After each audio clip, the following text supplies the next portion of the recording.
There's our third Scott. Welcome, Scott.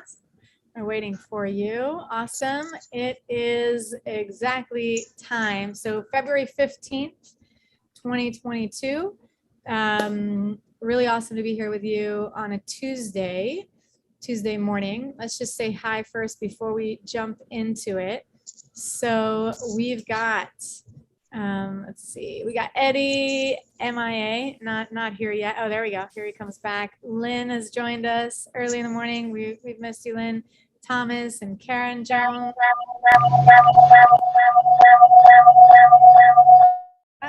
There we go. And we got Alec and Scott and Carol and Scott and Marcus. Hey, Marcus, nice to see you. Joseph's here. Mindy, we saw her a moment ago. Harriet and Gail, welcome, Gail. We love you. Patricia's here. Angel, Scott, Allison, and Rima. Rima, good to see you. Almost see you. Good to know you're here. Joseph and Elisa and Deborah. And Destiny, I got the name. Thomas, I think when you unmute yourself there, we hear feedback. What were you gonna say? Okay, you're muted now again. Okay, we're gonna go ahead. I'm gonna say hi to Sarah and to Taylor and to Carrie and Rachel. Good to see you, Rachel. And Deborah, fantastic. All right, more students are joining as we begin. And, you know, on Thursday, I was inspired by Eddie. He kind of brought to my attention. I always like to take notice of what's going on in the world and, you know, pull discussions from that. And Eddie brought to my attention that it is Black History Month here in the US, maybe not all over the world, but it is here. And one of his stories was just kind of, you know, he was sharing a story of a Black athlete, and she, you know, did these amazing things. And I thought, you know, it would be really interesting if we pull a story from a really good, successful entrepreneur, and we can use that kind of story to fuel our conversation today. I thought it would be really great. And I looked for someone who, you know, at first I was looking for someone, you know, okay, online business and stuff like that. But I was like, no, let's not. I want somebody that people know that, you know, has gained enough fame that he's well known, not a huge celebrity. I didn't go for Oprah or Jay-Z or Beyonce. I try to keep it a little bit different today. But I did choose Damon Jones. So Damon Jones, pardon me. Damon John. Oh, I messed up his name. Damon John. And Damon John, and I wanted somebody recent. Okay, I didn't want to go to, you know, he was born 1969. And if you've ever watched Shark Tank, then you've seen him, Damon John. And his story is pretty awesome because, you know, he grew up in Brooklyn in New York from a pretty simple family in Queens. And I did make some notes. If you kind of see me looking, I'm looking at my notes here because just to get his story right. And he started working at age 10. And so, you know, that's for all the, you know, the families out there with kids at any age. You know, age 10 is pretty young. Yeah, Damon John. He is, yeah, isn't he awesome? I think so too. And so he started working at 10. His parents got divorced, and he was handing out flyers for about $2 an hour. $2 an hour, all right? And, you know, he started, you know, went into high school and started doing all these different programs that gave him a full-time job that he could do on, you know, an alternating weekly basis, so that he still goes to school, but he can still keep a job. And that kind of built his entrepreneurial spirit. And he had this idea. He saw this need. He saw that these wool hats were being overpriced and sold for $20 a hat. And he thought, wow, we could do so much better than that. We could definitely make better hats. And he started this company called FUBU, For You By Us. And it really began with just inside of his mother's house.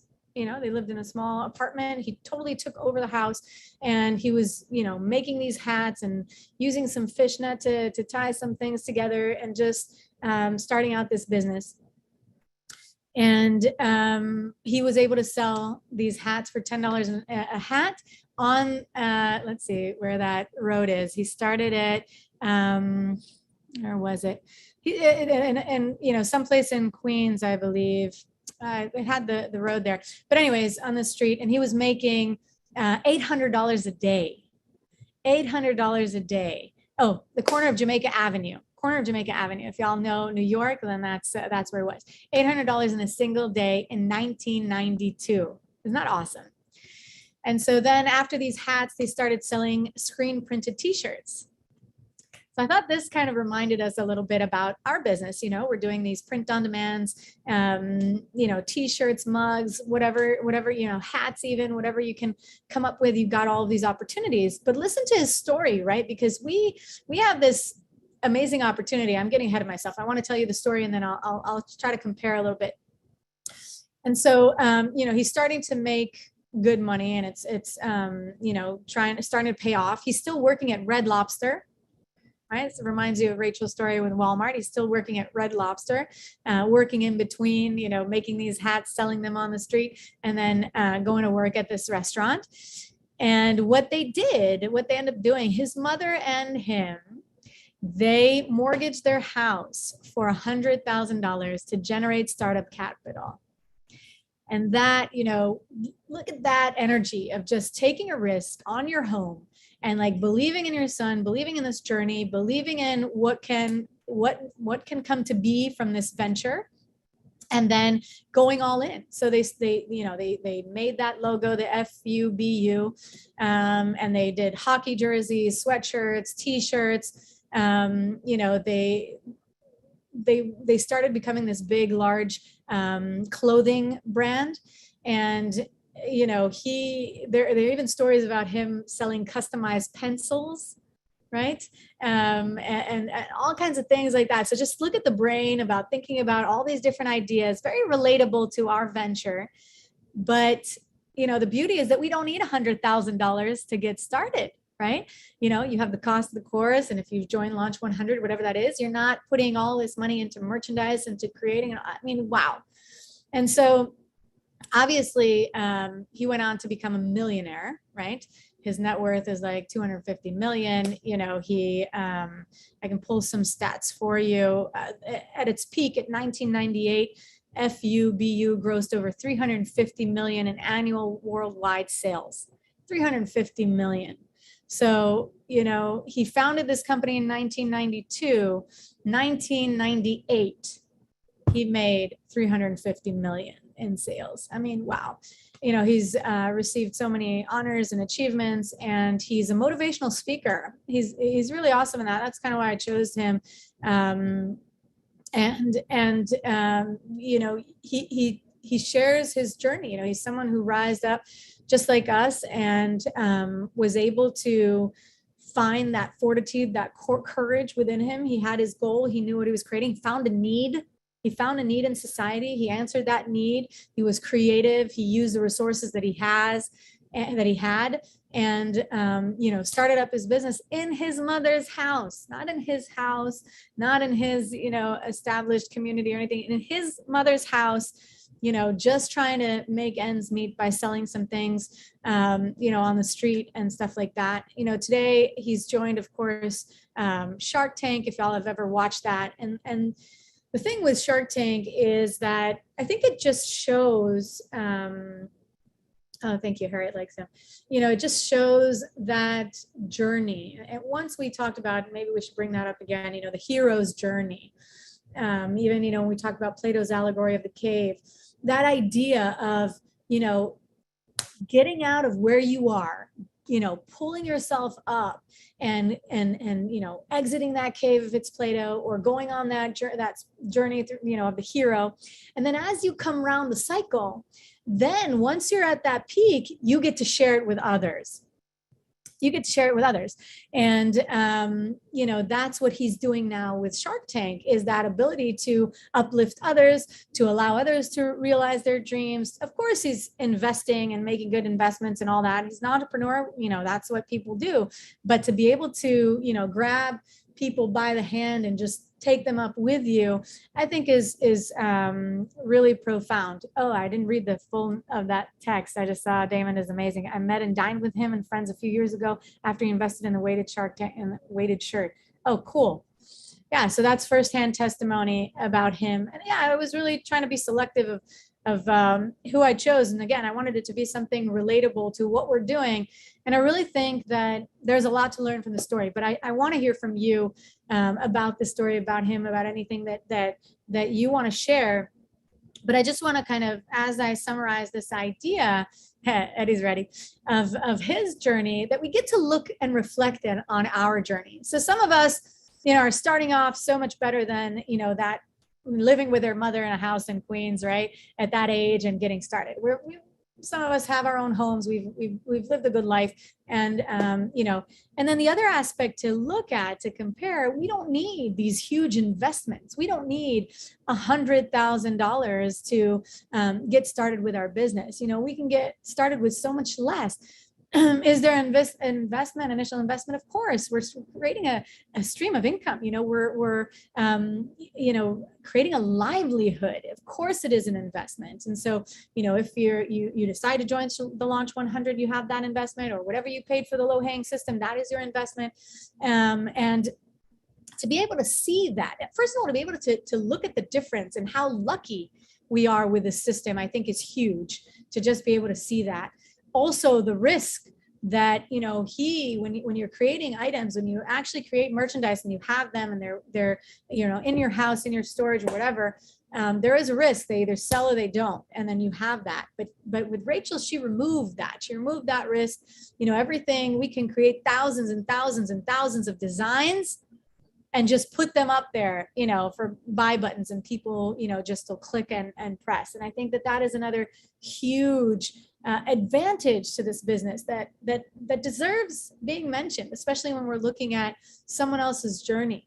And then the idea that, you know, we can do this, and yes, we can become millionaires, and the millionaires are made every day. It's not like there is a cap or a limitation, or he has something that we don't have or something like that. But, you know, there is that abundance in the universe to, you know, there's no cap on the money that we can generate and bring and stream into our lives. And, you know, I think if we take a moment to internalize that, if we take a moment to really think about that and internalize it and feel like we're worthy, we deserve it, you know, we can make that for ourselves and for others. And we have that intention to then share and, you know, acknowledge what Rachel is doing now is, you know, she made her money, and now she's sharing this idea with so many of you and the journey of how to get there.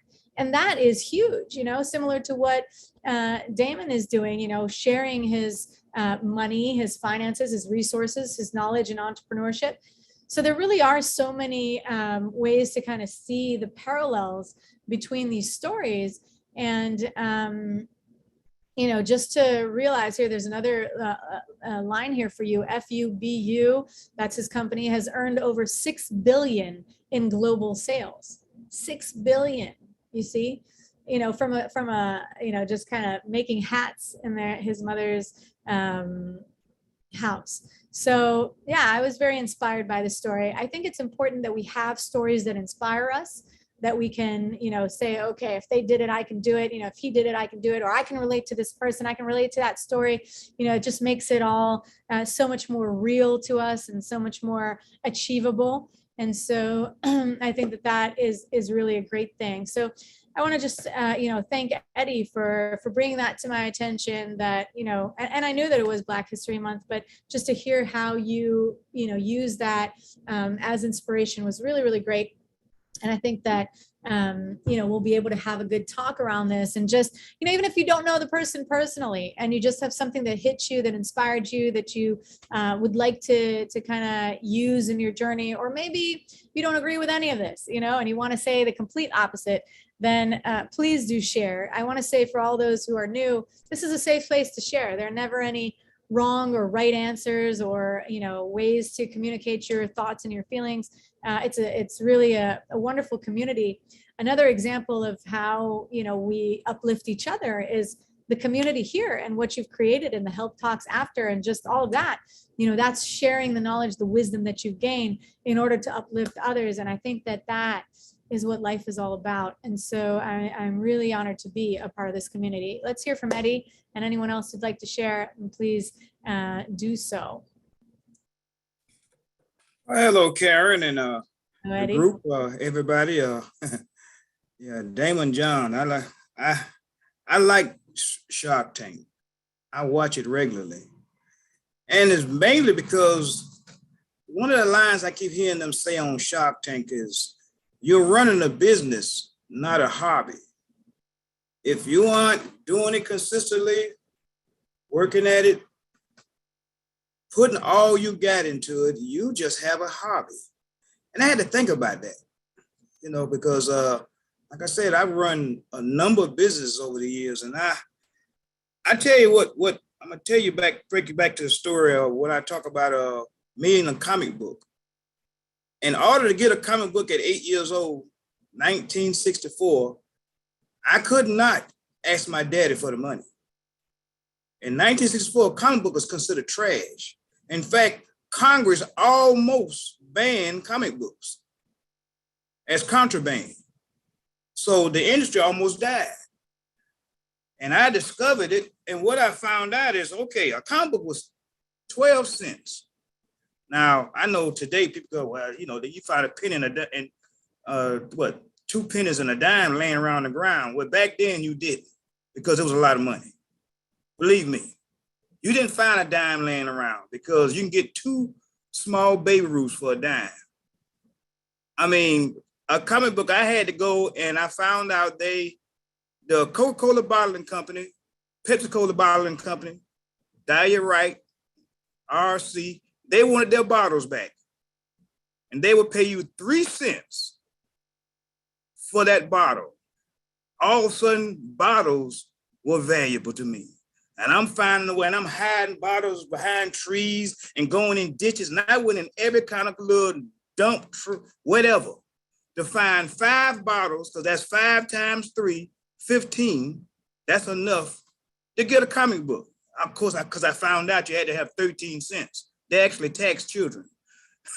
So I said, whoa, the government's terrible.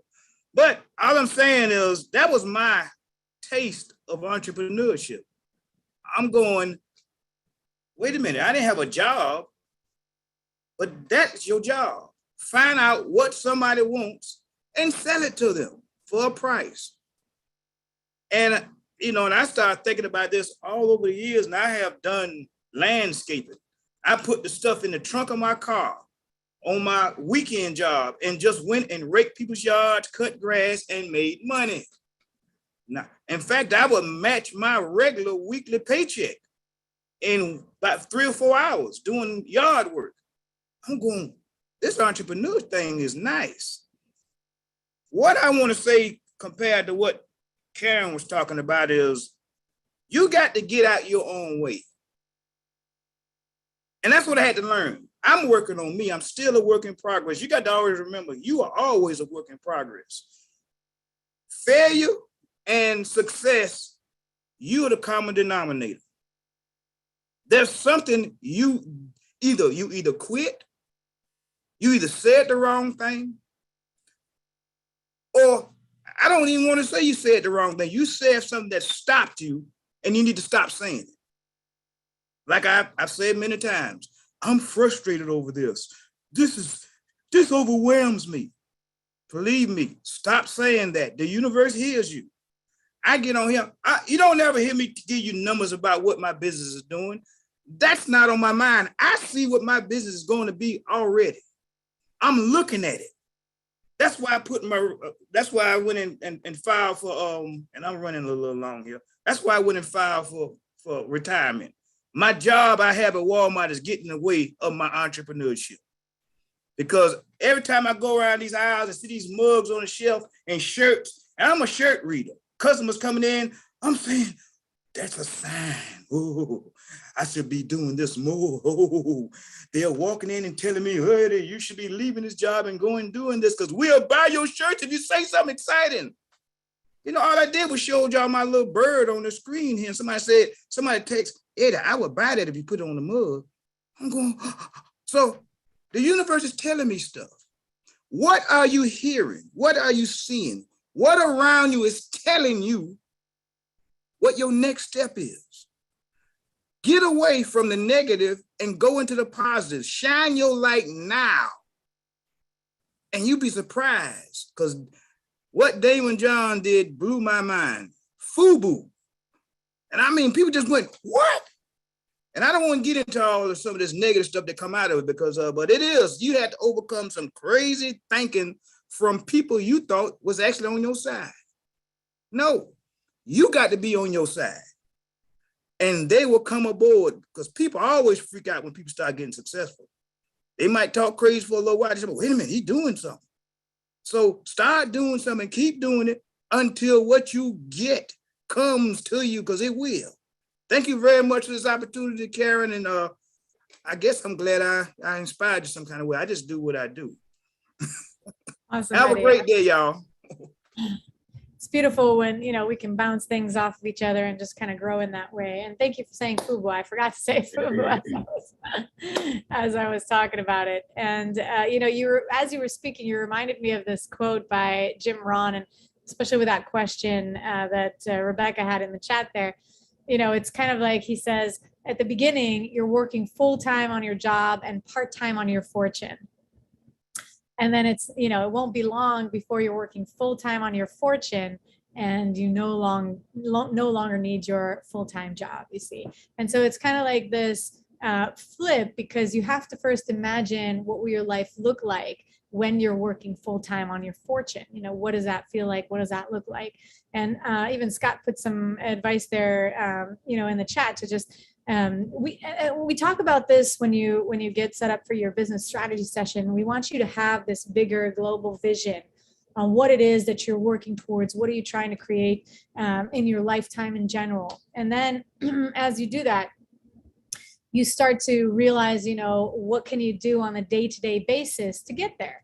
And you start with these smaller steps. That's that, you know, you're still at your full-time job and part-time on your fortune. So part-time, you're putting in these little steps. You're doing every day something to grow this fortune. And then eventually, once you start seeing that grow, then you can make it your, you know, you can prioritize this. And then that kind of goes with that idea of you're working on your business. It is a serious venture. You know, that was kind of what you asked there, and not just a hobby that you do in your spare time. But you know, it's okay if it starts out that way. It's natural if it starts out that way. Nobody, you know, okay, well, do this and start doing that. But as you begin to really go deeper into understanding what it is that you're trying to create and how you'd like to do that, then you'll have a clearer map of what you want your life to look like. And you know, if this business is the route to get you there, and then that will justify the work that you want to put in. Because, you know, if your job was going to get you there, then most likely maybe you wouldn't have signed up for this course. But if you're looking for something extra and something bigger and to create more in your life, then you have the opportunity through this business. So, all right, Scott, let's hear from you. Good morning, Karen. Good morning, everyone. I think the one thing, the obvious thing, is that when someone, well, obviously he was a child, but when someone is a child, you don't always know, you don't realize you can't do it. And so that thinking so often is very alien to you as a child. Now, obviously, he had a very powerful influence in his mother, and I think that can't be understated. That's very, very important. But he obviously had no awareness that he couldn't do it. And I think there's something also about the culture that he was in. There was a bit of a can-do attitude there. I think that is a very distinctive aspect of American culture. And I think children particularly will be more inclined to pick up that vibe and run with it before a lot of negativity and a lot of false expectation gets placed upon them. And I think the influence of his mother, as I said, was instrumental. I'm sure of it. But of course, that passes as we get older, and we, in a way, we have to parent ourselves. That talk, that attitude that came from his mother, we have to give that to ourselves. I mean, that's where things like self-talk and so forth come in. How we treat ourselves, how we talk to ourselves, how we sort of negotiate reality to ourselves. That's very, very important. So we have to be careful exactly how we talk to ourselves. But also, I think that attitude, the I can do it, that simple awareness, I can do it. It's something that gets so often beaten out of people one way or another, and they lose track of that. And the thing, though, to realize is that the belief that I can do something or that I'm capable of achieving something is not just icing on the cake. I mean, you can go to a motivational session and you come out with a feeling, oh yes, I can do it, I can do it, I can do it, and that's just icing on the cake. But it hasn't really set into the cake. It hasn't been sublimated, so to say that hasn't been sublimated into the cake, and so eventually it just wears away. It's just superficial icing. So it's got to be the cake itself. It's got to be the substance of the person. It cannot be just a superficial icing, and that's obviously where you have to work on that to get that belief deeply set within you. And once you do that, it's a foundation. It's a springboard to everything else. But it's got to be a foundational thing. It can't be superficial, and that takes a while. But that's okay. Once you're there, the world you see is very, very different. Because if you're seeing from that solid foundation, you can fly anywhere. But if it's just icing, then you have like the BS meter in your brain going all the time. Oh, I'm just kidding myself. This is not real, and I say it, but you've got to get beyond that. You've got to be down to a fundamental awareness of a changed reality, and then nothing will stop you. That's just the way the brain works, I think. That's what I have to say. I'm so excited that you pulled that idea, because as I was reading his story, that was the one that really hit, home for me, is that, the way that the mother was there for him and was able to, believe in him and uplift him and take a mortgage out on her house.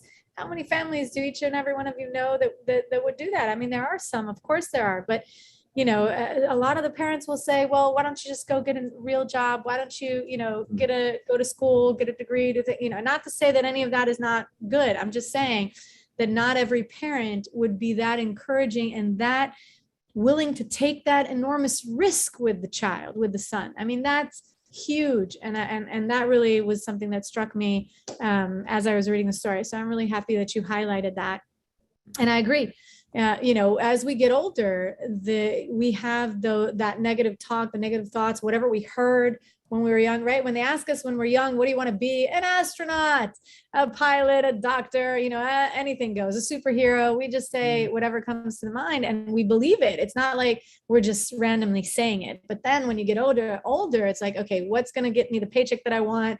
Or am I able to achieve that? Or will I actually go to the moon? All these kinds of realistic questions versus that big eye dreaming that we have when we're kids. And, I really think that getting in touch with your inner child, if that, without sounding too, that kind of talk, but it is true. We can find that excitement from the inside, like a child, to get excited for this business, to get excited for what you've chosen. You've chosen this path. All of you are already here, and you get giddy, you get excited about the possibilities without the limitations, without, the constructs or, the negative talk or whatever we kind of put in place to keep us, grounded, so to speak, or not too up in the air. So I'm really happy you chose that point to highlight, Scott.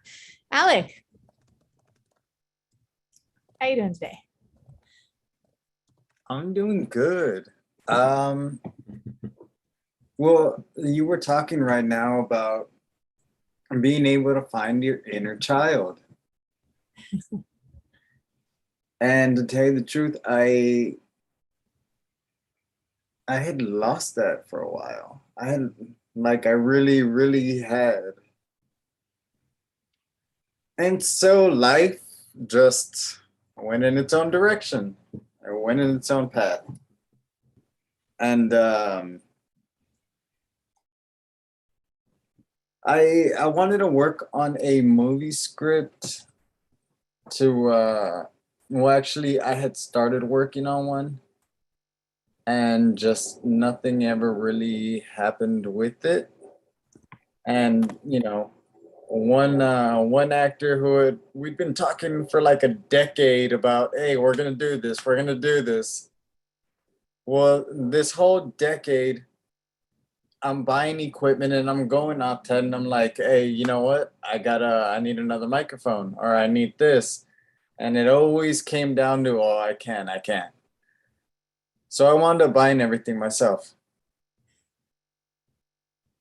And right when it's time to go shoot, it all of a sudden he can't. He's busy. He's working. Okay, fine, fair enough. So I get another friend to help me out. That went bad too.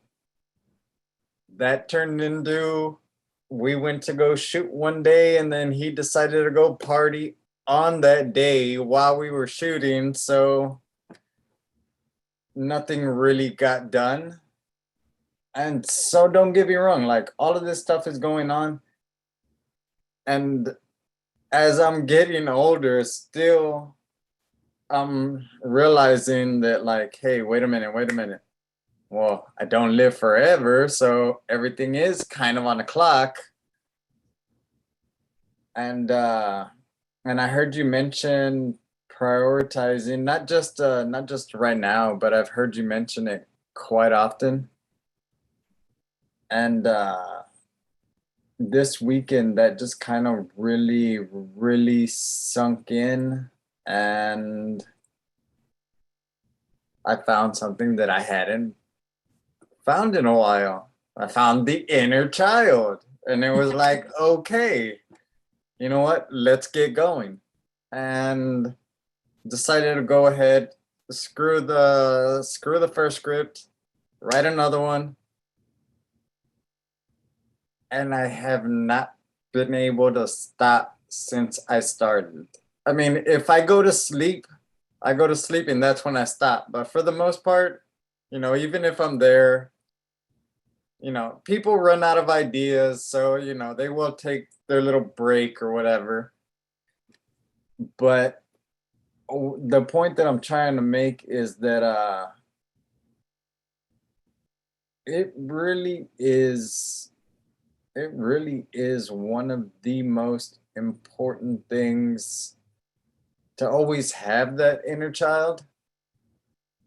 And since since I have heard you mention prioritizing this, I gave myself a deadline to go ahead and finish the script. So while I am doing other stuff, I do feel that at the moment, I'm not going to say that I'm going to ever stop production, but I'm just going to not rush into that so much. And I have like a few more weeks, maybe a few more days, depending on how good my days are. But to go ahead and finish this, and this right here is a priority. So you had mentioned prioritizing your objectives, although you did mention prioritizing in the sense of, prioritize your business, prioritize this. And I have actually found that if I don't prioritize me before anything else, then I'm gonna lose that inner child. I'm gonna lose that wanting to ever even attempt anything else. That's what I'm gonna lose. So right now, I guess right now I was really venting, if you want to put it that way. But I mean, really just venting, because I heard you say prioritizing, and everybody else did give amazing advice. But I did hear prioritize your business. And here's the thing that I feel about that. Um, if I don't prioritize myself, does that ever mean that I'm gonna want to prioritize my business?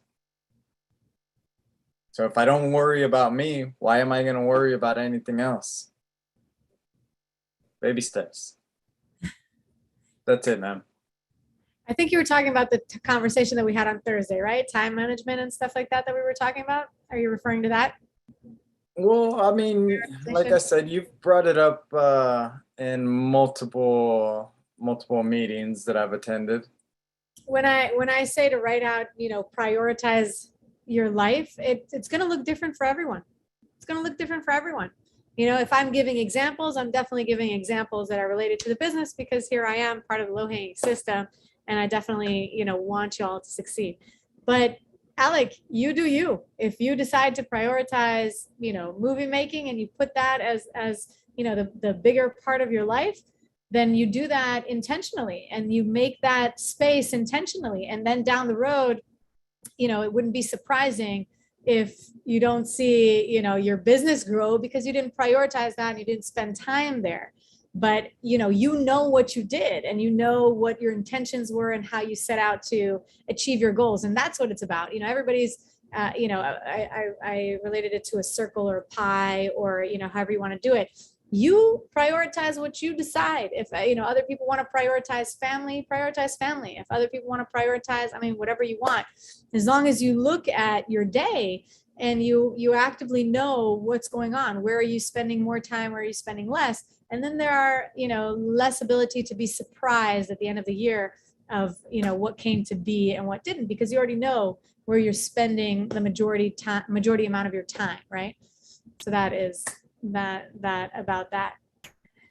All right, let's move on to Deborah. Hello, everyone. I think my thunder has been taken, but I'll just make this statement regarding Damon John. Remarkable man with remarkable support, and the outcome was just beautiful for him. But I do want to say that there are many here that do not have the support he had, monetarily or even the support period in what he did, because he was very talented. And that we have to find that support within ourselves through really good planning. And I think that it's wonderful if you have it, but not necessarily everybody can say and be a Damon John or have his type. So I want to thank Eddie for the quote. I love it. And also thank Scott. I always keep in the back of my head those who have endeavored. I usually read a lot of biographies of people who have attained a certain height of freedom through their efforts, through their creativity and their talent, to look at their journeys. And some of them are truly remarkable and have the destiny to be what they're supposed to be. So I always refer back to Disney, who failed many times before he built this worldwide theme park that's all over the place that people can't get enough of, but how he failed 2 or 3 times, how someone, one of his partners jilted him out of money. I think he even tried to lose his mind on one of those times, but it worked. And I think if you have the passion, even though you don't have the support, it will make it happen. It will make it happen. Stay to it. Well, I think you're as remarkable as Damon John. So, I think all of you here on call are as remarkable. And I'm sure that, with time, and if, we all get something nice written up about ourselves, it would be, a beautiful read and an example to share. And so I see that in each and every one of you. So Thanks for sharing, Deborah. And Thank Lynn, you. Lynn, you can take us home. Okay, yes, I can. Couple of brief things. When Alec was talking about prioritizing, it brought to mind last time I was here, John was talking, and he was talking about attention units. And I kind of like that phrase. So I've been sort of marking my day off as like about 3 or 4 attention units. And it's like AU is also the symbol for gold. So it's kind of like, it's a really nice little mnemonic. It's like, okay, you spend this time working on gold things, you know, so I like that. And what Eddie was saying, what I was getting from Eddie, it's not exactly what Eddie said, but it's kind of what came up for me while he was talking was, like, I've been really I'm having technical problems at the moment, and that's quite overwhelming. And it was, I kind of got this thing about, well, to not get stopped by the overwhelm, you know, but just sort of use it and put focus on it and keep your eye on the big picture, the other side of the overwhelm, and work through to that. And then, of course, when you get there, you find that it's not the whole picture, it's just a portal to the next big picture. Right. You know, and it's kind of like, so it's a progression. And it's like, those two kind of things just came together really nicely tonight. Thank you. That's it. That's beautiful. That's a beautiful reminder. You know, it's a beautiful reminder. We're putting one foot in front of the other. And you know, if today it looks like you know, we're running that marathon to advance, that's great. And if tomorrow it looks like we're just kind of heel-toeing it and maybe taking a few steps to relax and to chill at the base of the mountains, that's fine too. We know our bigger picture. We know how we're moving forward. And, you know, that's kind of that idea that, and I love that you reminded us that, okay, we reached that goal. It's not like, okay, that's it. You know, we're now just bathing in the sun and doing nothing. We have more goals and more goals after that. And it just keeps us fresh and keeps our spirit alive. And like Alec was talking about, that inner child, you know, and for each and every one of us on this call, it's going to look different. You know, life looks different for each and every one of us. And as long as we're consciously choosing the direction that is right for us, that is true for us, that is leading us to where we want to be, then we're doing the right thing for ourselves.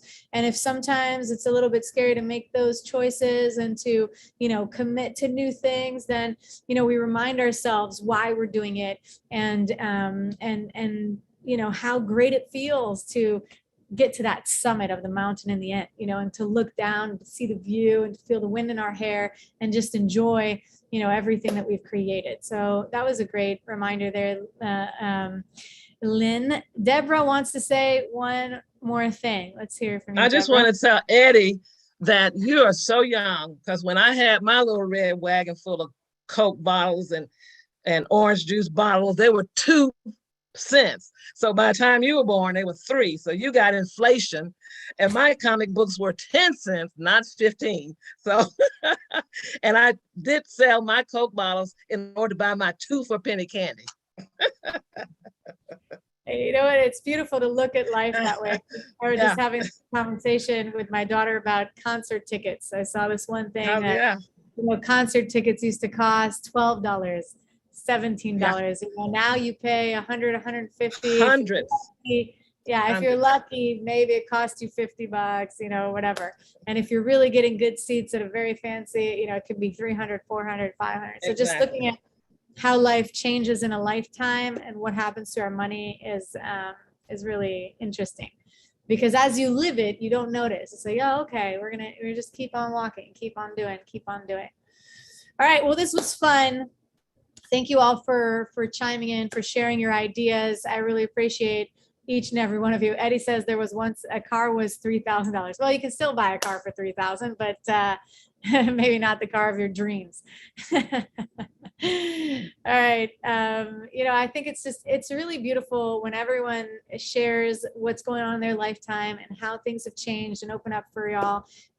It's beautiful that we get these insights on Eddie's life, on Alex's life, on Lynn, Deborah, Scott that shares every time. It's just, it really brings us together as a community and gives us these different views and perspectives on everything that's going on. So I really appreciate each and every one of you for sharing. After this call, I'd like to say for anyone who's new, I'm going to end this call. So I'm going to click the end button. Your screen is going to go black. Call is ended. But the community is really helpful and they come in after the call. So you would join with the exact same link and you'll find your community members here just helping you out. If you have questions related to the business, if, you want to listen to somebody else sharing and asking questions and, somebody else guiding them through that, then the students are here sharing out of the kindness of their heart. That's why I was relating it to this story, relating to Shark Tank and all that. Look how beautiful when people gain knowledge and just want to share it with others and want to help from the kindness of their heart. And that's really what makes the world go around. So please join in afterwards if you have the time. So it just starts up. No, you have to rejoin. So I'm going to end the conversation. It's going to go black, but everything's done. Your Zoom is going to shut off and then you go back to the link that you joined to get here and that gets you back on the call and then the students should be here. All right, hopefully that was clear. Thank you all. See you on Thursday.